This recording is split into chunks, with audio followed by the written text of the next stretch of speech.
Serigne Thiam Diop, expert maritime. J'ai exercé plusieurs fonctions au Conseil sénégalais des chargeurs du 1er juin 1977 au mois de juillet 2009, soit plus de 30 ans. J'ai été élu secrétaire général de l'Union des conseils des chargeurs africains en juillet 2009 et j'ai dirigé cet organe pendant plus de 4 ans. Donc le siège est au Cameroun. Comme je suis agréé expert maritime depuis 2003, à mon retour au Sénégal, j'ai commencé mes activités d'expertise maritime.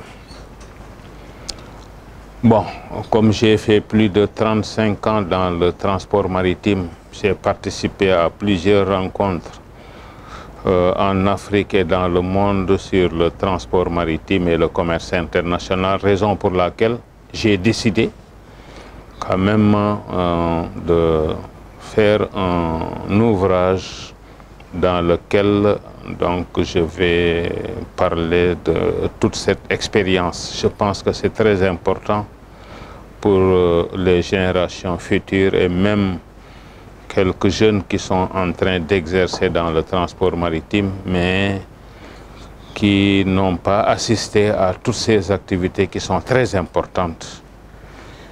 Raison pour laquelle j'ai ciblé la période 1968-2018, soit 50 ans.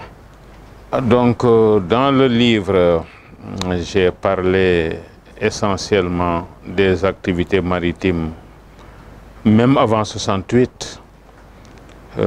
Effectivement, des conférences maritimes ont été créées dans les années 1950.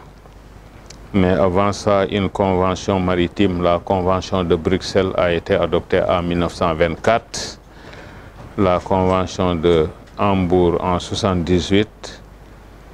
Mais il faut surtout noter que les conférences maritimes qui desservaient les côtes de l'Afrique de l'Ouest et du Centre appliquaient des taux de fret très élevés, donc d'une façon abusive et unilatérale. Et ça rendait les cargaisons qui étaient transportées par ces compagnies de navigation au niveau de la sous-région, ces cargaisons, les taux de fret étaient très élevés. Il y avait donc une répercussion sur le panier de la ménagère.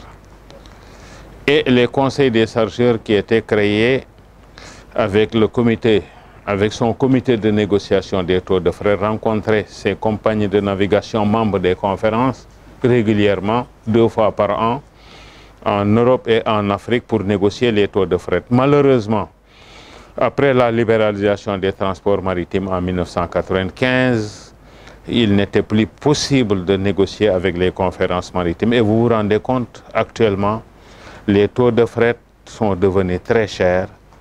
Et c'est seules les compagnies des pays occidentaux qui desservent nos ports, nos compagnies de navigation, Cosenam au Sénégal, Citram et Sivomar en Côte d'Ivoire, Sotonam au Togo, Cobenam au Bénin et Camship au Cameroun essentiellement.